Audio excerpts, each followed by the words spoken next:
Well, I was going to do my Impact Wrestling review last night, but as fate would have it, I ended up going to the National Wrestling Hall of Fame and the Dan Gibbon Museum over in Waterloo, Iowa.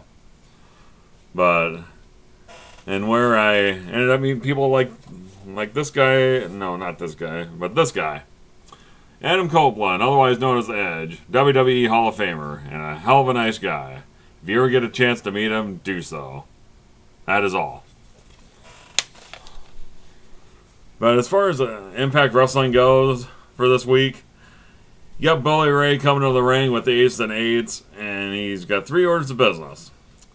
Number 1, Chris Sabin, and him cashing in his X Division title for a shot at his World Heavyweight Championship, otherwise known as Option C. He just basically tells them that do not cash in the X Division title for a shot at me because I'm a very bad man and I do very bad things. Also, he talks about family business. Talk about how they're going to vote a new VP into the group in the wake of D'Lo Brown being ousted. And then you get the main event Mafia. He talks about their challenge to them at Destination X for next week, and right after they deny the challenge, you get the 4 members out there. You got Angle talking first, then you got Sting, and Samoa Joe and Magnus are just kind of there. And Stinger announces that there's going to be a 5th member of the MEM, and he's a very heavy hitter. So, I would have thought it would have been somebody like Matt Morgan before he ended up asking for his release earlier in the weekend. He received it, so it just kind of makes you wonder who could it be. Another big thing about this show this week is the Joker's Wild Tag Team Tournament with the guys in the Bound for Glory series. Kind of makes me think back about 20 years or so ago when WCW at Starrcade, they would have something similar to this called Battle Bowl, where it was called the Lethal Lottery, where you had these teams drawn up, basically put out a hat, just kind of like what they're doing here with this Joker's Wild tournament. And 3 matches there were, three tag team matches. First one was Jeff Hardy and Joseph Park against AJ Styles and Samoa Joe. Hardy and Park just wrestled last week on the show, and Styles and Samoa Joe, they've wrestled together and against each other and this and that, but Joe ends up choking out Joseph Park to get the submission victory, and it's about what you expect. Right team went over and the right guy did the job. Alright, then your second match was Jay Bradley and Hernandez, another matchup from last week's show, against Mr. Anderson of the Ace and Eights and Magnus for the main event Mafia. Well, if you didn't think that Magnus wasn't getting the rocket ship shoved up his ass, well, you should believe it now, because Magnus basically did all the work in this match. Anderson didn't want anything to do with it, so Magnus ends up getting the pin on Bradley, and Magnus and Anderson advance to the Gauntlet Battle Royal. About what you would expect. And it was the right decision. And then, probably the most entertaining match of the 3, turned out to be Bobby Roode and Kazarian against Austin A. Double and Christopher Daniels. Oh, man. So you got one half of Bad Influence and one half of the Great Factor against the other half of Bad Influence and the other half of the Great Factor. So, God, this was a good match. It was just so weird to see these two teams square off against each other and just kind of flip-flopped, But as it turns out, Kazarian ends up winning with a roll-up with a small package against Daniels, and so advancing on to the Battle Royal was Bobby Roode and Kazarian. And it looked like there was a little dissension between the two teams afterwards, with their normal partner. So that it's gonna be kind of funny to see where this goes from there. See if there's any lingering effects, you know. So as it turns out, in a 4-3 vote, Mr. Anderson is your new VP of the Ace and Eights. Whoop-de-doo. Alright, your 1 hour main event segment was the number one contenders ladder match for the knockout title. You got Mickie James sitting at ringside, or she's just kind of sitting there minding her own business. And I gotta admit, I did watch the last knockout standing match at Slammiversary between Gail Kim and Taryn Terrell, and I gotta tell you, that was one of the best knockout matches I've seen in a long time.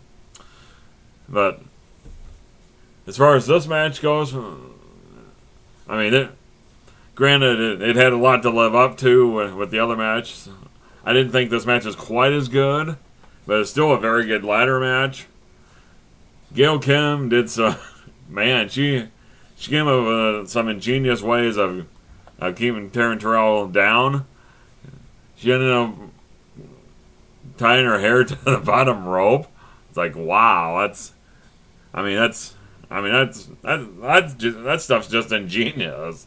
But Gail Kim ends up climbing the ladder and getting the contract for the number one contendership against Mickie James.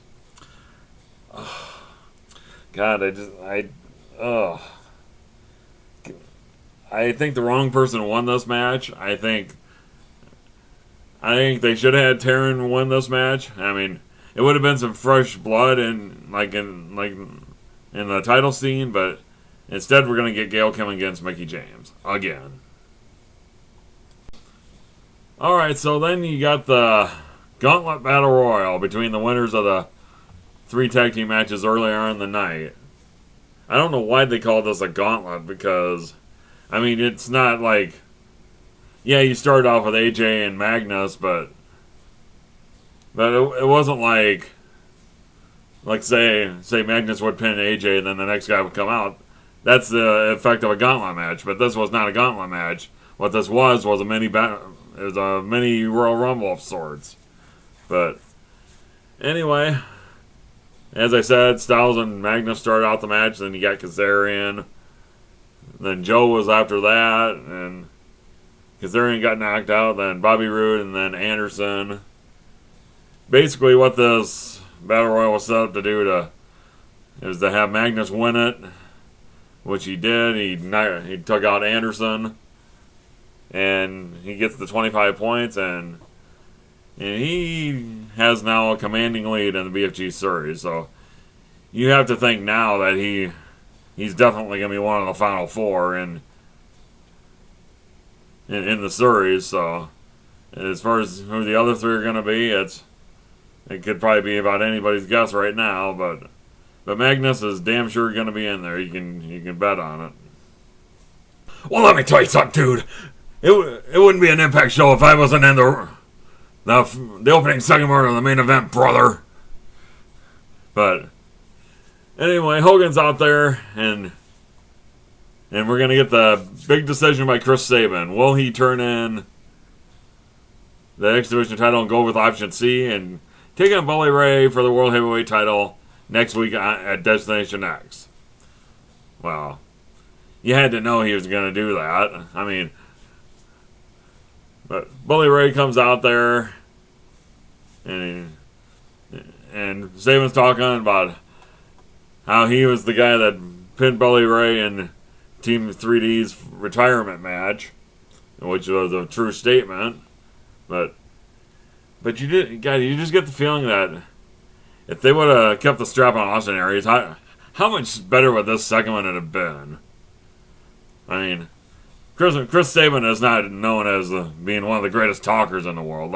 I mean, let's just be honest here. But as it is, and Bully Ray's also talking to Hogan about Brooke and that, but Sabin does turn in the X Division title, and Bully Ray says you just basically sign your own death warrant, but you're not just taking on me, you're taking on the rest of the Ace and Eights, which predictably brings out the main event Mafia, which they said they were going to come out and introduced the fifth member, and he's a heavy hitter. And lo and behold, you got Rampage Jackson. Well, I mean, he definitely is a heavy hitter. I mean, he is former UFC champion and all. You just wonder what they were going to... You had to wonder what the TNA was going to do with Rampage once he finally came into TNA, so... But, I mean, considering he has virtually no wrestling experience, I'm sure, what are they going to have him do? Are they just going to have him be the heavy hitter of sorts, I guess? I mean, because you can't see him being wrestling for a while, so... But I just really hope that this is a short-term thing with the Main Event Mafia taking out the Ace and Eights. So hopefully maybe this will be used to get Ace and Eights over or something. I don't know, but I think it's just going to be interesting to see where they go with this going forward.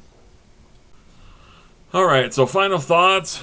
I mean, as far as this show goes, I thought it was decent. I think I did like the concept of the Joker's Wild Tournament, even though it was an idea that was stolen from WCW, but because it was along the same lines of Battle Ball, the Lethal Lottery, Magnus winning the Battle Royal. That definitely shows that they're really high on Magnus and they're pushing him straight up to the moon. And as far as the ladder match for the knockout #1 contendership, wrong person won. Even though I do like Gail and Taryn's chemistry, they have great chemistry in the ring. But Taryn Terrell should have won this match. I'm just saying here. And as far as Sabin turning in option C, I think it's... I just have a hard time seeing Chris Sabin as the TNA World Heavyweight Champion. But, hey, stranger things happened before, so... Anyway, I want to know what you guys thought of this show down below. If you haven't subscribed up above, please do so. I am Marvelous Mark, and I am out the door for now, and I'll talk to you all later.